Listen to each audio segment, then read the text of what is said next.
Parfois, je me pose une question et je t'invite à y réfléchir avec moi. T'es-tu déjà arrêté pour te demander si ta bonté vient réellement de Dieu? T'es-tu déjà senti épuisé, comme si tout ce que tu donnes, toute l'aide que tu apportes, était en vain? Comme si tu versais de l'eau dans un verre troué au fond, un verre qui ne se remplit jamais, même si ton cœur brûle du désir d'aimer, de sauver, de faire ce qui est juste. Peut-être t'a-t-on toujours dit qu'aimer, c'est ne jamais abandonner, qu'un cœur bon ne cesse jamais de tendre la main. Mais aujourd'hui, je veux que tu fasses une pause avec moi. Peut-être, juste peut-être, dans cet effort incessant pour aider, es-tu en train de soutenir ce que Dieu lui-même essaie de corriger? Il se pourrait que, sans t'en rendre compte, tu te places entre une personne et la main disciplinaire de Dieu. Peut-être penses-tu que tu sauves quelqu'un, alors qu'en réalité, tu nourris un cycle de rébellion et de désobéissance. Hébreux 12:6 nous le rappelle avec fermeté et tendresse, car le Seigneur châtie celui qu'il aime, et il frappe de la verge tout fils qu'il reconnaît. Cette parole est un murmure céleste qui nous enseigne que parfois, l'acte d'amour le plus profond n'est pas de continuer à soutenir, mais de faire un pas en arrière, de laisser Dieu agir, de permettre à la personne de faire face à ses conséquences et d'apprendre la leçon que lui seul peut enseigner. Peut-être ressens-tu en ce moment un nœud dans le cœur. Tu te demandes, pourquoi tout le monde ne mérite-t-il pas mon aide? Quand dois-je m'arrêter? Comment savoir si j'ai franchi la limite? Tu n'es pas seul. Beaucoup de frères et de sœurs dans la foi se sont posés ces mêmes questions, entre larmes, nuits blanches et prières désespérées. Car aimer comme le Christ nous l'ordonne n'est pas facile. Et il n'est pas simple de discerner quand notre amour devient un obstacle au plan de Dieu. Dans ce message, je veux cheminer avec toi et t'enseigner quelque chose qui peut sembler dur, mais qui est libérateur. Il existe 7 types de personnes que tu ne devrais pas continuer à aider. Il ne s'agit pas de fermer ton cœur, de devenir insensible ou indifférent. Non. Il s'agit de t'éveiller, d'apprendre à distinguer entre la véritable compassion et le fait de soutenir le péché déguisé en charité. Imagine avec moi cette scène. Tes mains tiennent fermement quelqu'un, pensant que tu l'empêches de couler. Mais dans cette force, dans cette emprise, tu l'empêches en réalité d'apprendre à nager, à respirer par lui-même, à se rendre à Dieu. Lorsque tu lâches nos prises, lorsque tu laisses aller, un rayon de lumière descend. La main de Dieu, la seule capable de transformer un cœur, peut commencer à agir sans barrière. Je t'invite maintenant à respirer avec moi. Fais une pause. Ferme les yeux si tu le peux et demande-toi avec honnêteté, qui est-ce que j'aide dans ma vie? Est-ce que je les élève vraiment vers le Christ ou sans le savoir, les entraînais-je avec moi au fond? Suis-je en train de protéger quelqu'un des leçons que le Père veut lui enseigner? Avant de plonger dans ces 7 types de personnes, j'aimerais en savoir plus sur toi. Dis-moi dans les commentaires d'où tu écoutes ce message. J'aimerais connaître ta ville, ton pays et comment se passe ton cheminement dans la foi. En partageant ton histoire, tu ne partages pas seulement des informations, tu partages un témoignage vivant qui peut inspirer d'autres. Si ce message touche ton cœur, si tu sens que le Seigneur te parle aujourd'hui, je t'encourage à partager cette vidéo. Chaque fois que tu le fais, tu sèmes des graines de vérité. Tu apportes de l'espoir à une âme qui, peut-être aujourd'hui même, a besoin d'entendre qu'elle n'est pas seule. Et si tu ne fais pas encore partie de notre communauté de foi sur cette chaîne, aujourd'hui est le jour idéal pour nous rejoindre. Clique sur le bouton s'abonner, active la cloche de notification et reste avec nous. Ici, nous apprenons à aimer de la bonne manière, à discerner au bon moment et à grandir ensemble dans la grâce et la vérité du Christ. Maintenant, prépare ton cœur. Mets ton esprit en mode « écoute », comme si tu étais assis près d'un feu de camp, écoutant la douce voix de l'esprit. Allons découvrir ces 7 types de personnes que tu ne devrais pas continuer à aider, afin que tu puisses retrouver la paix, la liberté et la joie que Dieu a préparée spécialement pour toi. Premier type. Ceux qui rejettent la correction. Il y a des moments dans la vie où nous sentons que notre amour et nos paroles n'atteignent plus certains cœurs. Ce sont ces moments où nous rencontrons des personnes qui, bien qu'elles se trompent, ferment leur cœur à tout conseil. Des personnes qui, bien qu'elles sachent qu'elles sont sur un chemin dangereux, choisissent de continuer à marcher avec orgueil et entêtement. Ces personnes sont comme des murailles épaisses, comme des rochers, que l'eau frappe sans relâche, mais qui ne se laissent pas façonner. Le livre des Proverbes nous donne un avertissement clair et puissant dans Proverbe 9:8. Ne reprends pas le moqueur, de peur qu'il ne te haïsse. Reprends le sage, et il t'aimera. Cette parole n'est pas une simple suggestion, mais une vérité profonde que nous devons garder dans notre cœur. Ceux qui rejettent la correction ne cherchent pas la restauration. Ils ne pleurent pas en entendant la vérité. Ils ne se repentent pas, ne sont pas émus. Au contraire, ils se remplissent d'eau, de colère, de moquerie et te lancent des paroles blessantes comme des flèches enflammées. Je pense à cette personne que tu as profondément aimée, pour qui tu as prié jour et nuit, pour qui tu as jeûné en espérant un changement. Et lorsque tu as enfin trouvé le courage de l'affronter, les larmes aux yeux, elle t'a regardé avec mépris et t'a dit « Je n'ai pas besoin de ton Dieu ». Quelle douleur profonde envahit le cœur à cet instant. Un mélange de tristesse et de frustration, un sentiment d'impuissance qui obscurcit l'esprit. Car lorsque nous aimons, nous voulons sauver, protéger, éviter la souffrance. Mais quand l'autre personne refuse d'écouter, quand son orgueil est plus fort que l'amour, nous atteignons une limite où seul Dieu peut agir. J'ai vu tant de frères et de sœurs, dans leur désir sincère d'aider, se perdre eux-mêmes. Ils plongent si profondément dans le puits de l'autre qu'ils oublient de respirer. Chaque parole rejetée affaiblit leur foi, éteint leur joie, obscurcit leur vision. Chaque conseil méprisé devient un poignard qui blesse l'âme de celui qui l'a donné.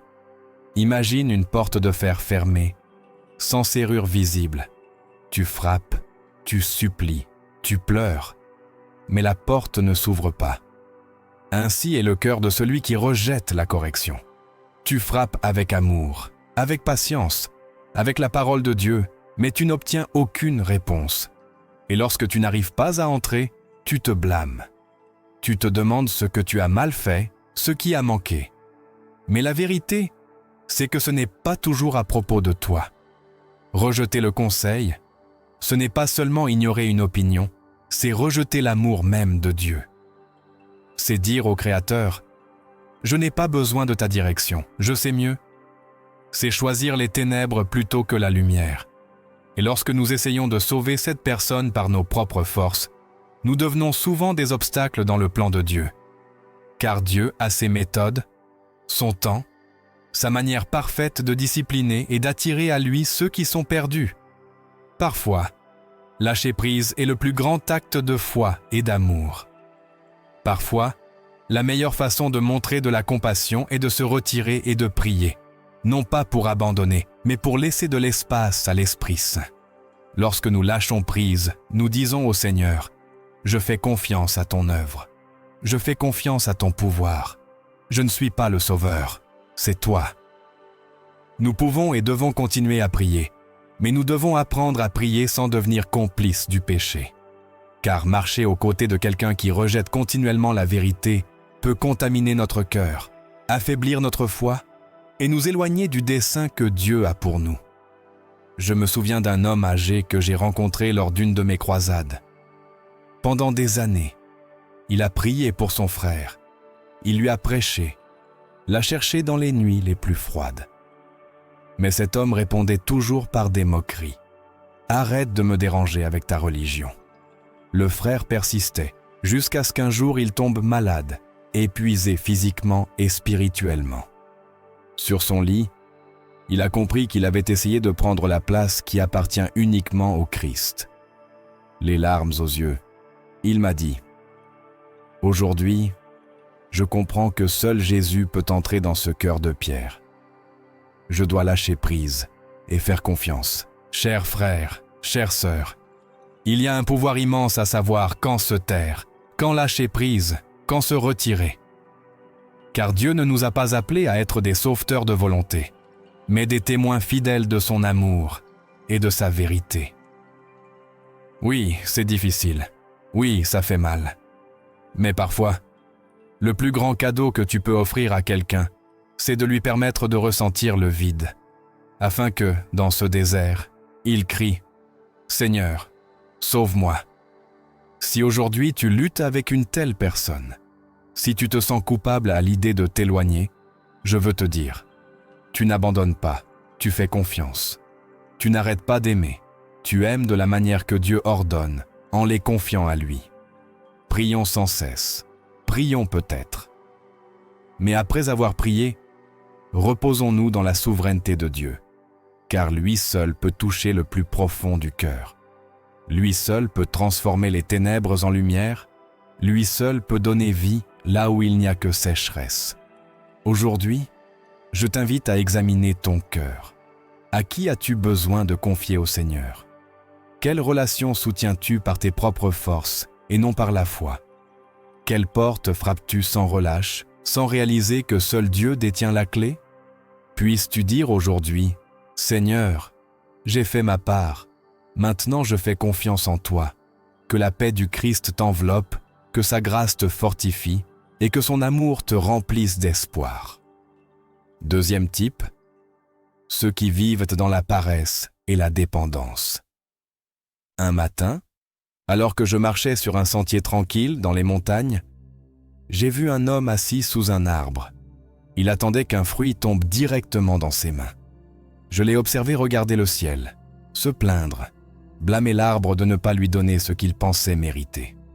À ce moment-là, je me suis souvenu des paroles sages de Proverbe 6:6. Va vers la fourmi, paresseux, considère ses voies et deviens sage. La fourmi n'attend pas, ne se plaint pas, ne dépend de personne.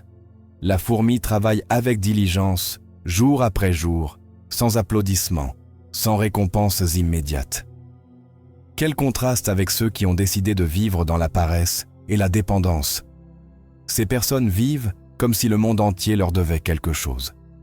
Elles croient que ton effort est leur droit acquis, que ta générosité est leur héritage garanti. Elles exigent de l'attention, de l'argent, un soutien émotionnel et spirituel. Et lorsqu'elles n'obtiennent pas ce qu'elles veulent, elles accusent, pleurent, se victimisent. Je connais des histoires de parents qui, par un amour mal compris, soutiennent des enfants adultes comme s'ils étaient encore des bébés, des enfants qui exigent des maisons, des voitures, des voyages, du confort. Lorsque le père ou la mère décident de dire « assez », ils entendent des phrases blessantes. « Tu ne m'aimes pas, tu es égoïste, Dieu veut que tu m'aides. » Mais en réalité, derrière ces mots, il y a un cœur qui ne veut pas travailler, qui refuse d'assumer ses responsabilités, qui préfère être soutenu plutôt que de grandir. Ils ne veulent pas semer, mais ils veulent récolter. Ils ne veulent rien sacrifier, mais ils aspirent à la reconnaissance et à l'honneur. Ce sont comme des arbres secs, avec des racines superficielles, toujours en train d'exiger d'être arrosés, mais jamais prêts à creuser profondément pour chercher la véritable source. L'Écriture, dans 2 Thessaloniciens 3:10, nous confronte avec une vérité ferme. Si quelqu'un ne veut pas travailler, qu'il ne mange pas non plus. Elle ne dit pas s'il ne peut pas, mais s'il ne veut pas, car le problème n'est pas le manque d'opportunités, mais la dureté du cœur. Le problème de la paresse n'est pas seulement physique ou économique, il est spirituel. C'est un rejet du dessein divin qui nous appelle à être responsables, à multiplier les talents que Dieu nous a donnés, à être de bons intendants de chaque opportunité. Aider sans discernement transforme notre amour en un poison doux. Chaque pièce, chaque faveur, chaque parole d'encouragement donnée sans sagesse peut devenir une corde qui attache encore plus la personne à son confort destructeur. J'ai vu tant de fois comment une compassion mal dirigée détruit plus qu'elle ne construit. Lorsque nous donnons sans poser de limites, nous devenons un sauveteur éternel, un soutien perpétuel. Et la personne n'apprend jamais à marcher par la foi, à dépendre de Dieu, à travailler de ses propres mains. Frère, sœur, tu n'es pas le Sauveur. Tu n'es pas le Messie. Tu es un témoin, un canal, un compagnon sur le chemin. Seul le Christ peut combler les vides. Lui seul peut transformer un cœur paresseux en un cœur disposé et diligent. Le besoin, la faim, le manque, ce sont parfois les salles de classe où Dieu enseigne des leçons qu'aucune abondance ne pourrait enseigner. Lorsque nous intervenons constamment, lorsque nous comblons chaque trou, lorsque nous évitons chaque douleur, nous devenons des obstacles au processus divin de maturation. Réfléchis-y. Si tu fournis toujours, si tu couvres toujours, quand cette personne cherchera-t-elle Dieu? Quand criera-t-elle dans la prière « Seigneur, aide-moi » ? Quand apprendra-t-elle que la véritable provision ne vient pas de ton portefeuille ni de ta force, mais du Père céleste? Je pense à l'image d'une aigle-mère poussant doucement ses petits hors du nid. Au début, cela semble cruel. Le petit tombe, tremble, bat des ailes, sent le vent sur son visage. Mais à ce moment critique, il apprend à voler. Il découvre la force que Dieu a placée dans ses ailes. De la même manière, lorsque nous disons non à celui qui vit dans la paresse, nous lui donnons l'opportunité de découvrir le dessein et la force que Dieu a semée en lui. J'ai entendu beaucoup dire « Mais frère, n'est-il pas chrétien d'aider toujours ?» Oui, nous devons aider, mais pas nourrir le péché. Aimer, ce n'est pas consentir à l'irresponsabilité. Aimer, c'est dire la vérité, même si cela fait mal. Aimer, c'est guider vers la maturité, non perpétuer la dépendance. Rappelez-vous, aimer, c'est encourager l'autre à se tenir debout, pas le porter sur ton dos toute une vie. Aujourd'hui, je veux te demander, qui aides-tu plus que ce que Dieu te demande? Qui soutiens-tu par tes propres forces, alors que tu devrais le confier dans la prière et le laisser affronter les conséquences de ses choix? Oui, ils peuvent avoir pleurer, s'énerver, s'éloigner, mais parfois, cette distance est le chemin que Dieu utilisera pour attirer leur attention, briser leur orgueil, les conduire à un véritable repentir. Ne te sens pas coupable de poser des limites. Ne crois pas le mensonge selon lequel aimer, c'est toujours dire oui. Aimer, c'est obéir à Dieu en premier. Aimer, c'est faire confiance au fait qu'il aime encore plus que toi et sait ce qu'il fait. Je t'invite à rester avec moi jusqu'à la fin de ce message. Il y a encore d'autres types de personnes que le Seigneur veut que nous identifions ensemble. Il y a des révélations profondes qui transformeront ta manière de te connecter et d'aimer. Permets à l'Esprit Saint de te montrer aujourd'hui qui tu dois continuer à soutenir et qui tu dois laisser aller. Que le Seigneur te donne du discernement, du courage et de la paix dans chaque décision. Et que tu puisses expérimenter la liberté qui vient d'aimer comme il nous l'enseigne, avec vérité, fermeté et espoir. Troisième type, ceux qui se moquent de ce qui est sacré. En écoutant le murmure du vent dans une nuit calme, on peut sentir la présence de Dieu. Dans le silence, dans la quiétude, c'est souvent là que nous entendons sa voix le plus clairement. Mais que se passe-t-il lorsque cette voix est ridiculisée? Que se passe-t-il lorsque la foi, cette flamme délicate dans le cœur, devient l'objet de moqueries et de mépris? Il y a des personnes qui non seulement s'éloignent de Dieu, mais prennent plaisir à entraîner les autres dans leur incrédulité. Le psalmiste nous le rappelle dans Psaume 1:1. « Heureux l'homme qui ne marche pas selon le conseil des méchants, qui ne s'arrête pas sur le chemin des pécheurs, et qui ne s'assied pas dans la compagnie des moqueurs. » Ces paroles sont sages et profondes, car le moqueur ne rejette pas seulement la vérité, il devient un obstacle pour les autres, semant des graines de doute, affaiblissant la foi de ceux qui commencent leur cheminement spirituel. Peut-être t'est-il arrivé, à table, de baisser la tête pour rendre grâce pour le repas, et d'entendre immédiatement des rires, « Regardez le saint !» Comme tu es démodé. Tu crois encore à ces choses? Ou peut-être t'a-t-on dit « Où était ton Dieu quand tu as perdu ton travail ?» Où était ton Dieu quand ton enfant est tombé malade? Et puis, entre éclats de rire, ils cherchent l'approbation autour d'eux. Le moqueur se nourrit de l'écho de sa propre irrévérence. Il cherche de la compagnie dans son incrédulité, car au fond, son cœur n'est pas en paix. La moquerie est son bouclier, sa défense contre le vide spirituel qui le consume de l'intérieur. Il est plus facile pour eux de rire que de s'agenouiller, plus simple d'attaquer que de confesser leurs propres blessures. Je connais beaucoup de croyants sincères qui, voulant être une lumière, se sont assis à des tables où l'on se moque de Dieu. Au début, ils croient les pouvoir influencer, gagner des cœurs par leur présence constante. Mais avec le temps, leur foi commence à s'éteindre. La moquerie constante agit comme un vent froid qui éteint la flamme peu à peu. 2 Pierre 3:3-4 nous avertit. Dans les derniers jours, il viendra des moqueurs avec leurs railleries, marchant selon leur propre convoitise et disant « Où est la promesse de son avènement ? Car, depuis que les pères sont morts, tout demeure comme dès le commencement de la création. » Ces moqueurs remettent en question les promesses de Dieu, déforment la vérité et sèment le cynisme dans chaque conversation.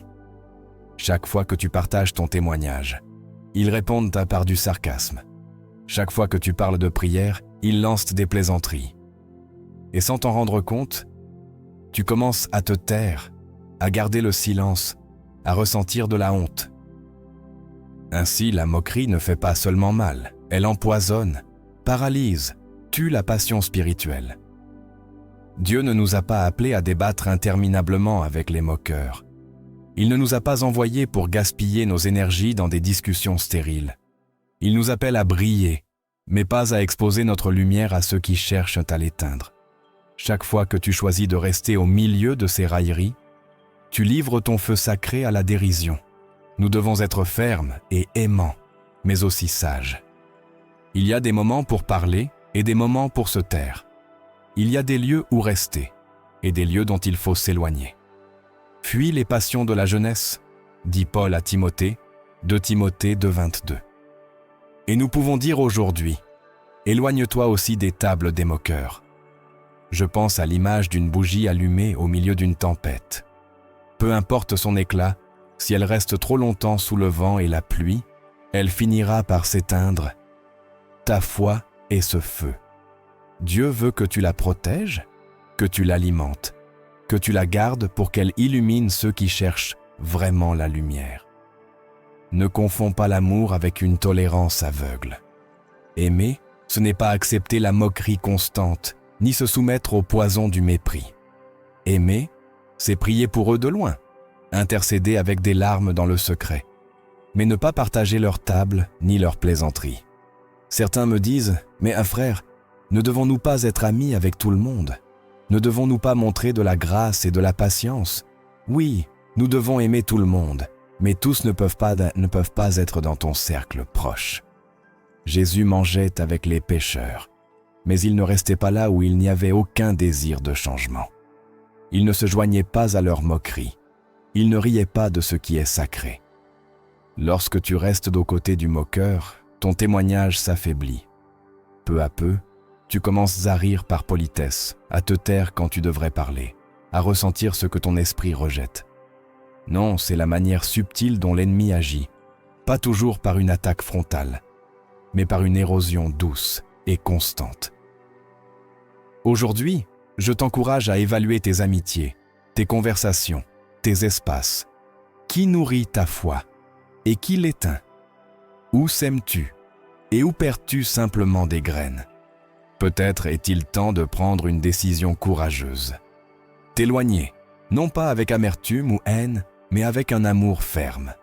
Cesse de t'asseoir à cette chaise, de participer à ce groupe, de franchir cette porte, afin de protéger ta relation avec Dieu, ta pureté spirituelle, ton feu intérieur. Ne laisse pas la moquerie tuer ton appel. Ne permets pas que les rires des autres définissent ton engagement envers le Christ. Rappelez-toi, ta foi vaut plus que n'importe quelle approbation sociale. Ta relation avec Dieu est plus importante que n'importe quelle plaisanterie passagère.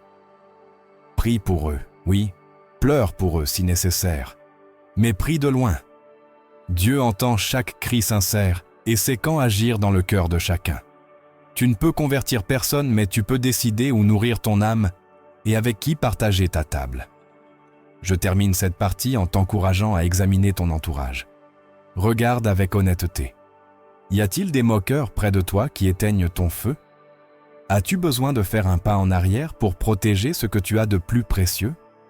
Que le Seigneur te donne la sagesse et la force pour aimer avec fermeté, pour prier sans cesse et pour préserver la flamme qu'il a allumée en toi. Ne laisse pas le vent de la moquerie éteindre ta lumière. Reste ferme, frère bien-aimé, car le monde a besoin de voir cette lumière briller avec force et vérité. 4e type. Ceux qui vivent volontairement dans le péché. Je voudrais commencer cette partie en te racontant une scène qui s'est répétée des milliers de fois dans le cœur humain. Un homme marche au bord d'un précipice. Il connaît le danger, entend les avertissements, mais décide de sauter, les yeux grands ouverts et le cœur endurci. Ainsi sont ceux qui choisissent de vivre dans le péché volontaire. Quand nous parlons de péché, beaucoup pensent à des chutes inattendues, à des moments de faiblesse, à des faux pas qui surviennent malgré nos meilleurs efforts. Mais il y a une grande différence entre tomber par faiblesse et se jeter dans le péché avec orgueil et obstination. Hébreux 10:26 nous dit avec fermeté: « Car si nous péchons volontairement après avoir reçu la connaissance de la vérité, il ne reste plus de sacrifice pour les péchés. » Ici, il ne s'agit pas de ce frère ou de cette sœur qui lutte contre une tentation et pleure pour sa faiblesse. Nous parlons de ceux qui savent ce qu'ils font, qui ont entendu la vérité, qui ont senti l'Esprit Saint toucher leur cœur, mais choisissent malgré tout de marcher dans une désobéissance effrontée.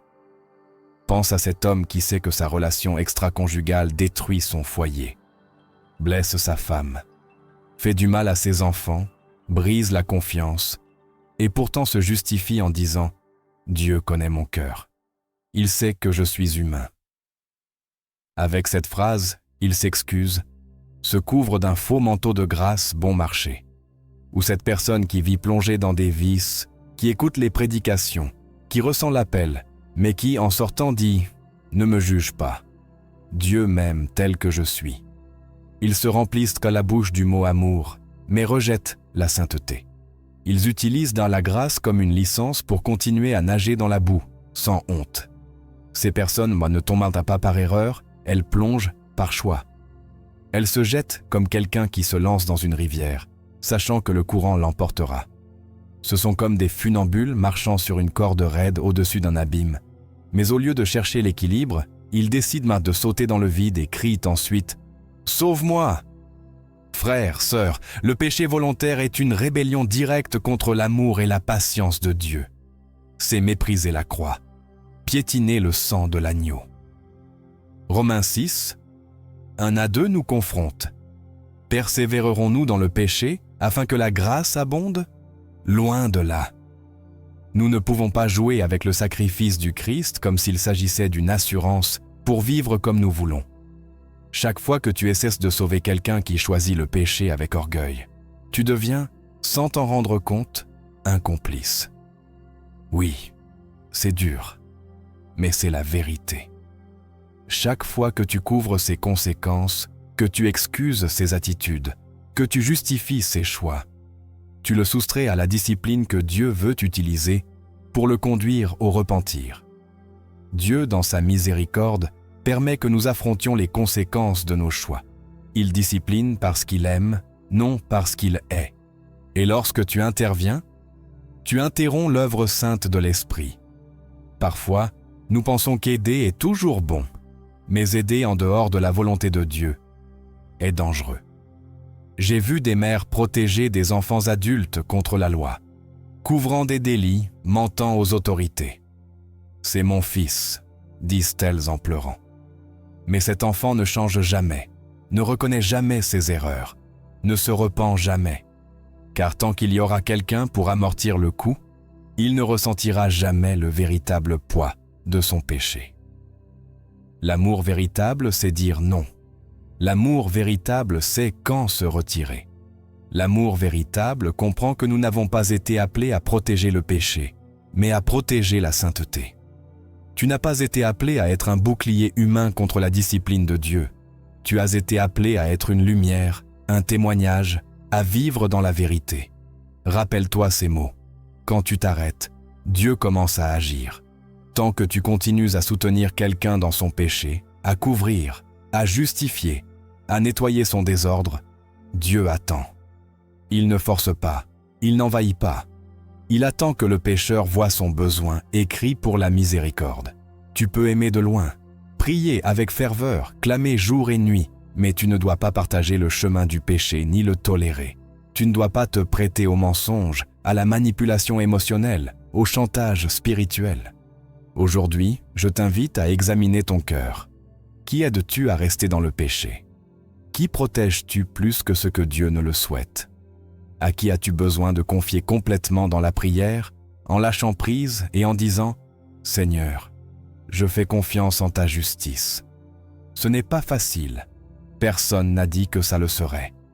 Jésus lui-même nous a avertis que le suivre implique de porter notre croix, de renoncer à ce que nous aimons le plus. Et parfois, cela inclut des relations, des amitiés, voire des liens familiaux qui nous entraînent dans l'abîme. Peut-être qu'aujourd'hui est le jour où tu dois prendre cette décision courageuse. Peut-être qu'aujourd'hui est le jour où tu dois dire « Jusqu'ici, je t'aime, mais je ne peux pas continuer à être complice de ta rébellion. Je t'aime, mais je dois obéir à mon Dieu d'abord. N'aie pas peur. Dieu est fidèle. Il sait comment atteindre les cœurs, même les plus durs. Il sait parler dans le silence, briser dans la solitude, sauver depuis le fond. Lorsque tu te retires, tu ouvres l'espace pour que l'Esprit Saint agisse librement. Ne te trompe pas en pensant que tu es plus compatissant que Dieu. Ne crois pas que tu peux aimer mieux que lui. Son amour est parfait, saint et juste. Ton devoir est de refléter cet amour, non de le déformer. Aujourd'hui, je veux t'encourager à fortifier ta foi, à te rappeler que tu n'as pas été appelé à sauver, mais à indiquer le Sauveur, à mettre ta confiance dans la grâce qui transforme, dans le pouvoir qui restaure, dans la justice qui purifie. Et pendant que tu pries pour cette personne, pendant que tu clames pour sa vie, repose-toi. Repose-toi dans le fait que Dieu ne perd jamais le contrôle. Repose-toi dans l'espoir que sa volonté est ton bonne, agréable et parfaite. En fin de compte, ton appel n'est pas de protéger le péché, mais de protéger ta foi et ta sainteté. Car sans la sainteté, personne ne verra le Seigneur. Hébreux 12, 14. Que le Seigneur te donne la force de lâcher prise, la sagesse de discerner et la paix de faire confiance. Que son amour te couvre et te guide chaque jour de ta vie. 5e type, ceux qui manipulent et profitent de la bonté.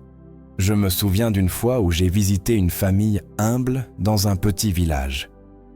La mère, les larmes aux yeux, m'a raconté comment un ami se présentait toujours à ses moments de plus grande faiblesse.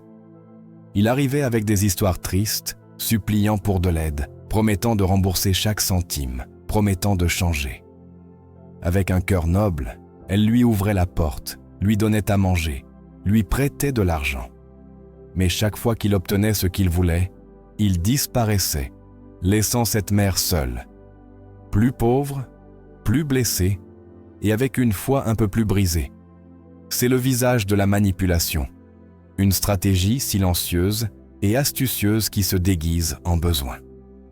Matthieu 10,16 nous dit « Soyez donc prudents comme les serpents et simples comme les colombes. » Jésus savait qu'il y aurait dans ce monde des personnes qui utiliseraient de la compassion comme une arme, qui feindraient la faiblesse pour contrôler les autres, pour obtenir des bénéfices sans vouloir changer leur réalité. Ces personnes pleurent quand cela leur convient, racontent des malheurs quand elles ont besoin de quelque chose, flattent pour obtenir. Mais dès qu'elles reçoivent ce qu'elles cherchent, elles s'éloignent. Et si un jour tu oses dire non, alors surgit le chantage émotionnel. Si tu étais un vrai chrétien, tu m'aiderais. Ou pire encore, Si tu m'aimais, tu ne me refuserais pas cela. Peut-être as-tu un ami qui a toujours une urgence, un proche qui a toujours besoin d'un dernier prêt, un frère dans la foi qui a toujours une situation pressante. Chaque fois, tu te sens piégé, portant une culpabilité qui ne vient pas de Dieu, car ils ne veulent pas une aide véritable. Ils veulent te garder attaché à leur jeu. Ce sont comme des serpents déguisés en agneaux. De l'extérieur, ils semblent fragiles, inoffensifs, pleins de douceur.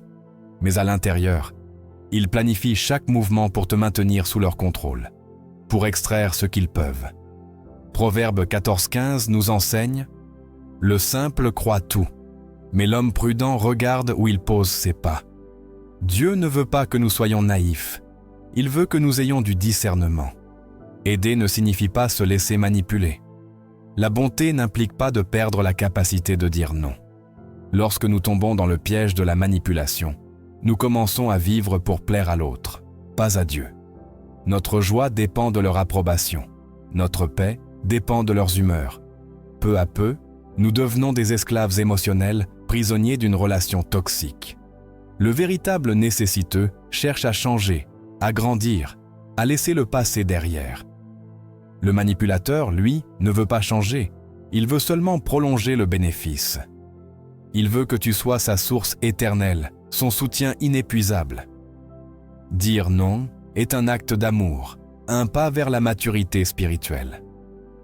Lorsque tu dis non au manipulateur, tu ne te libères pas seulement toi. Tu donnes à cette personne l'opportunité d'affronter ses propres chaînes et de chercher une aide véritable en Dieu. J'ai vu des hommes et des femmes passer des années piégés dans des relations où ils donnaient et donnaient, mais ne recevaient jamais ni gratitude ni transformation. Leur santé se détériore, leur foi se refroidit, leur joie disparaît.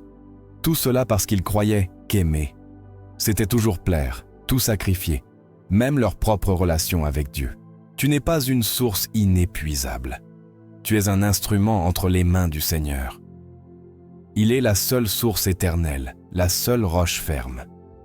Tu es appelé à être un canal, pas un puits sans fond. Lorsque tu parviens à échapper à cette toile émotionnelle, tu retrouves ta véritable identité. Tu reviens à ton rôle originel, enfant bien-aimé de Dieu, serviteur utile, ami fidèle, mais pas esclave de qui que ce soit.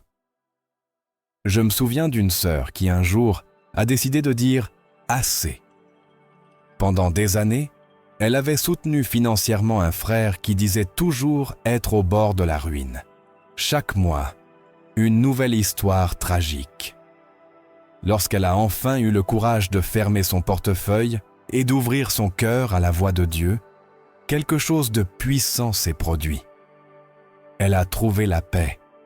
Et ce frère, après beaucoup de colère et de distance, a finalement cherché un travail, a commencé à assumer la responsabilité de sa vie et à trouver le Christ d'une manière authentique. Parfois, lorsque tu te retires, Dieu agit. Lorsque tu cesses de jouer le rôle de sauveur, Dieu commence à agir comme le véritable sauveur. Aujourd'hui, je veux te demander, es-tu piégé dans une relation de manipulation?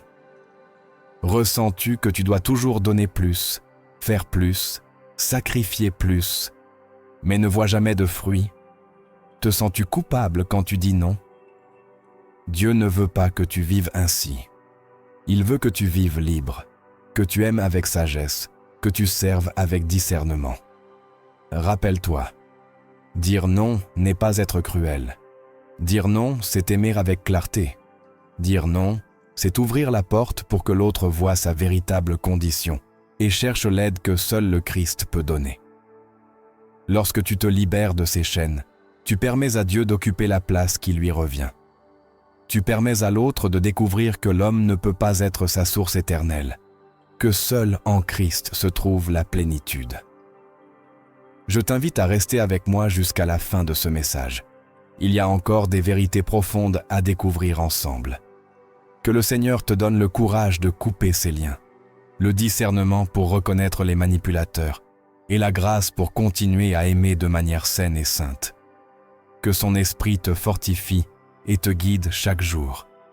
que tu puisses marcher léger, sans charges qui ne t'appartiennent pas, et que ton cœur trouve le repos dans la vérité. 6e type. Ceux qui sèment la division et créent d'entrée des conflits. Je voudrais que tu imagines un instant une forêt verte et luxuriante, pleine de vie, où chaque arbre, chaque plante, chaque créature respire en parfaite harmonie. Maintenant, imagine une petite étincelle, presque invisible, qui tombe au milieu de cette forêt. Au début, elle semble inoffensive, mais elle se transforme rapidement en un feu dévastateur qui consume tout sur son passage. Ainsi est l'effet d'une personne qui sème la discorde entre les frères. Tite 3:10-11 nous parle avec clarté. Rejette l'homme qui cause des divisions, après l'avoir averti une première et une seconde fois. La parole ne dit pas de l'enlacer sans limite ni de fermer les yeux sur le mal qu'il cause, mais qu'après l'avoir averti, s'il persiste, tu dois t'éloigner. Les personnes qui sèment dans la division sont expertes à murmurer à l'oreille. Elles s'approchent avec un sourire aimable, des paroles douces disant « Je veux juste te donner mon opinion. Je veux juste t'aider à voir la vérité. Je veux juste que tu ouvres les yeux. » Mais derrière ces phrases apparemment innocentes, il y a du poison. Un poison lent qui détruit des amitiés, désintègre des familles, divise des ministères, refroidit la passion spirituelle. Combien de fois avons-nous vu quelqu'un parler en mal d'un leader, semer des doutes sur l'intégrité d'un frère, exagérer des erreurs, manipuler des détails? Avec chaque mot, il sème des graines de méfiance, et ces graines germent rapidement dans des cœurs vulnérables. Peut-être as-tu connu quelqu'un qui a toujours quelque chose à dire, qui n'est jamais satisfait, qui trouve toujours une raison de critiquer.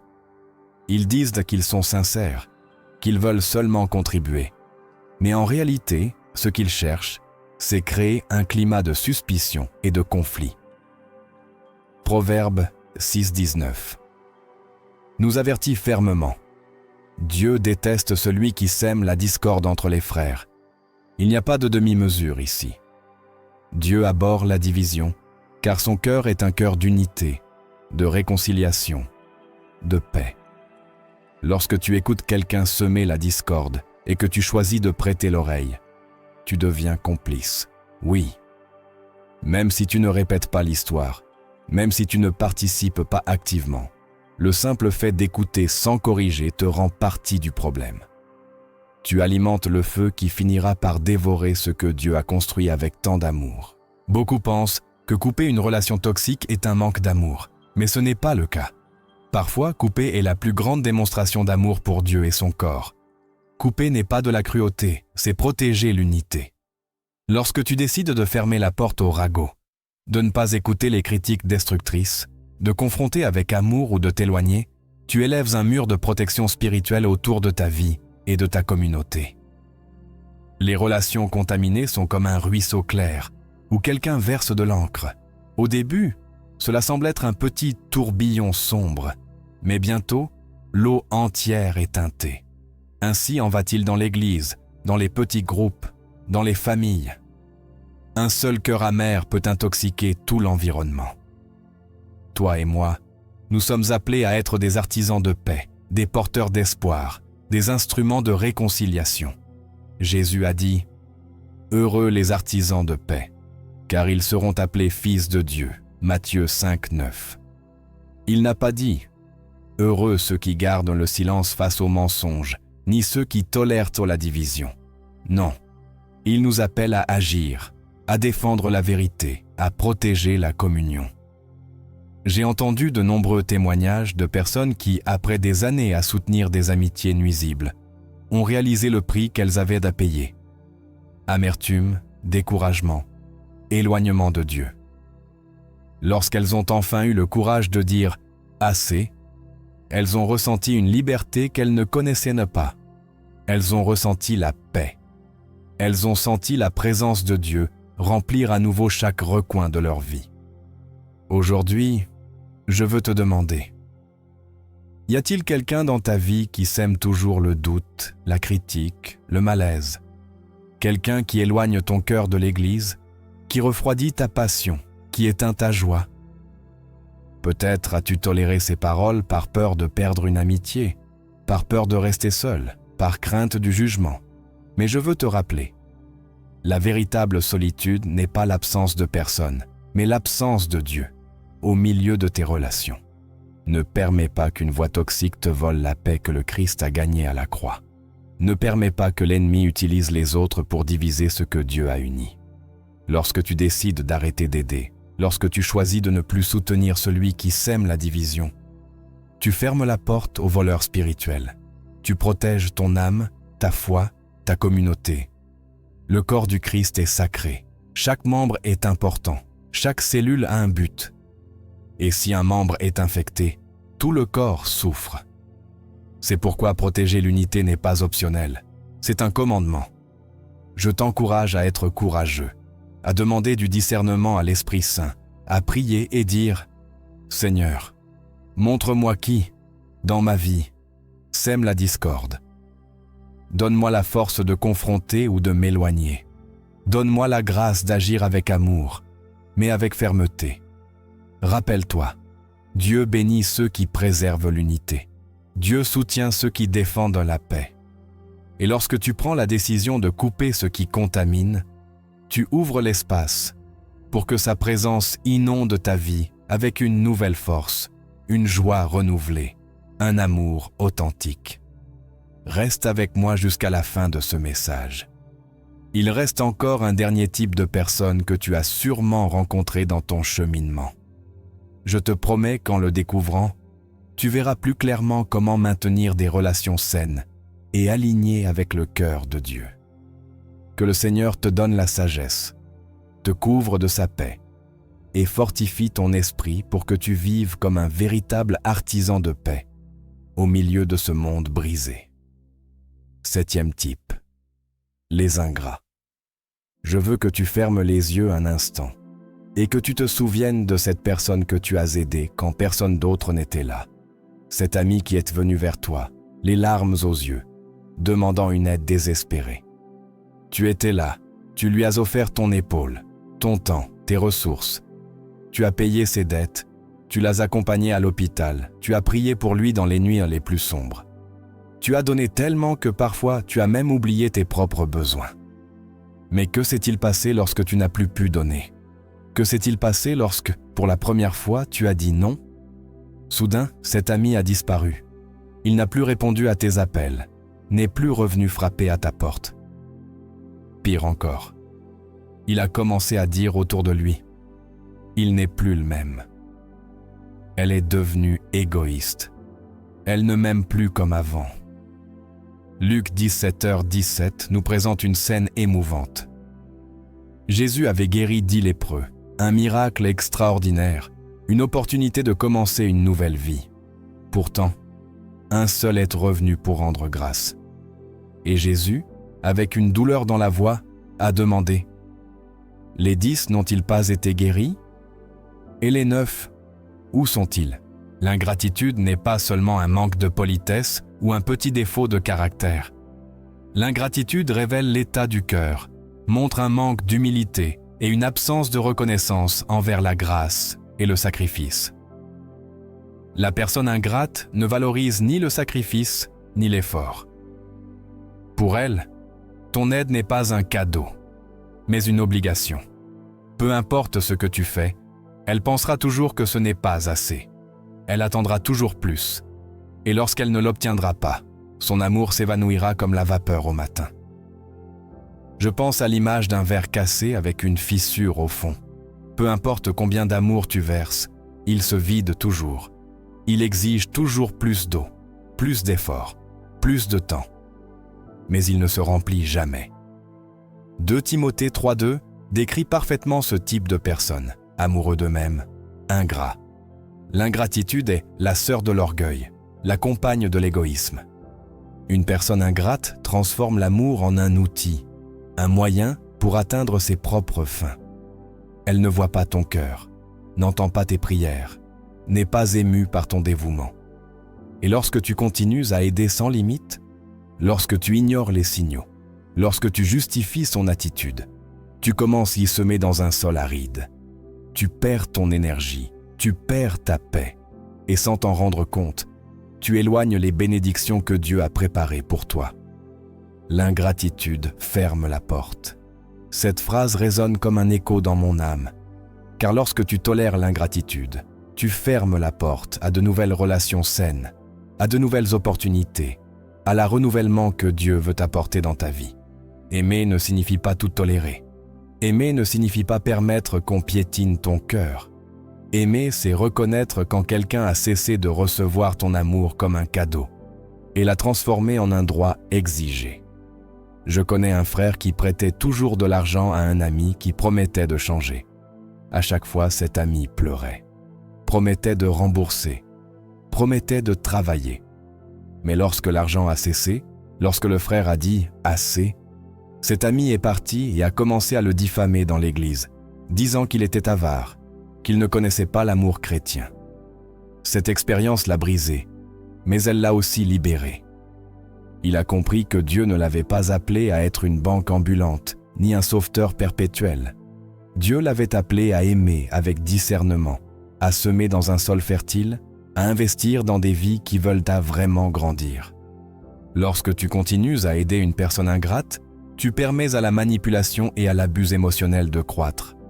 Tu alimentes un cycle de dépendance toxique qui consume ton énergie et éteint ta lumière. Arrêter d'aider n'est pas de l'égoïsme. Arrêter d'aider, c'est de l'obéissance. C'est un acte de foi qui dit « Seigneur, je fais confiance au fait que tu es suffisant pour traiter avec ce cœur. Je ne veux pas être un obstacle à ton œuvre. » Lorsque tu fais un pas en arrière, tu ouvres l'espace pour que Dieu intervienne. Tu laisses l'Esprit Saint parler, toucher, corriger, transformer. Souvent, le silence et la distance sont plus puissants que 1000 paroles ou 1000 actes d'aide. Je te demande aujourd'hui, qui as-tu aidé sans jamais recevoir un merci? Qui continues-tu à chercher alors qu'ils ne se souviennent même pas de toi?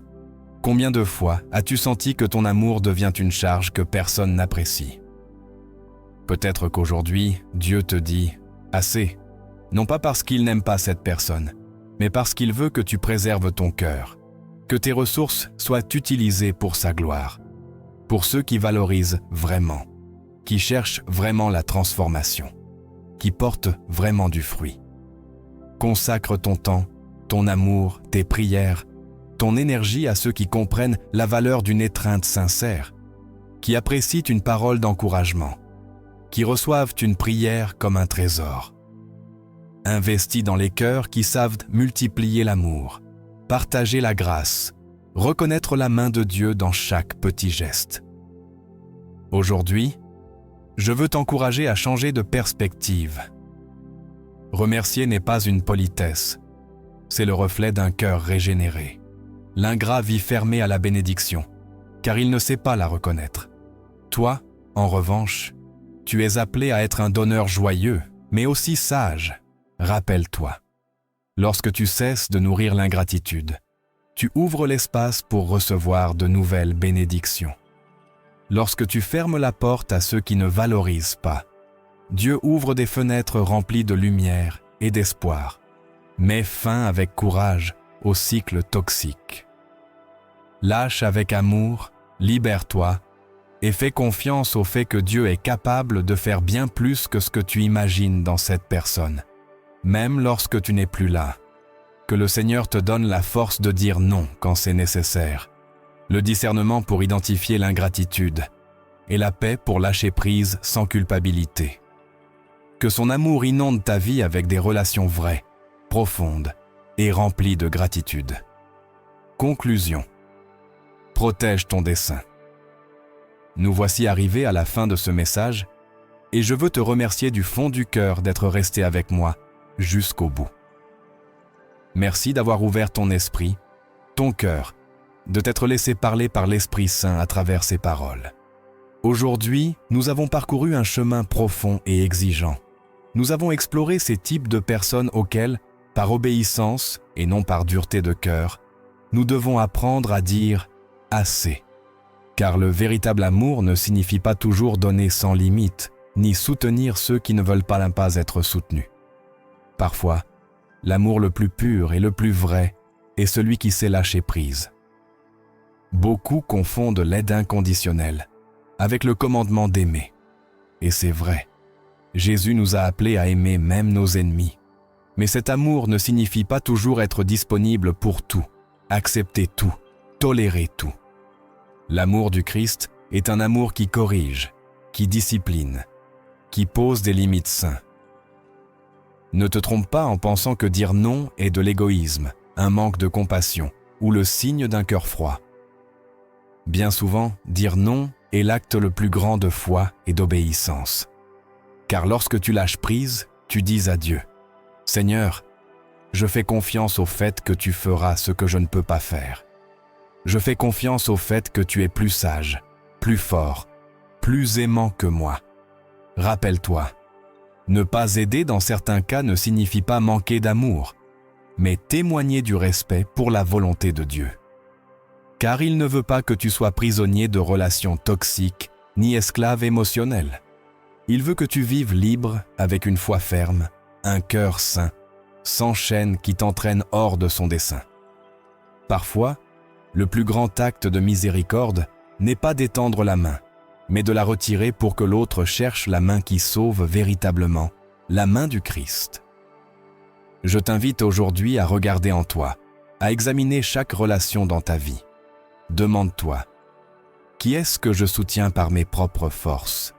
Qui est-ce que j'aide sans fruit?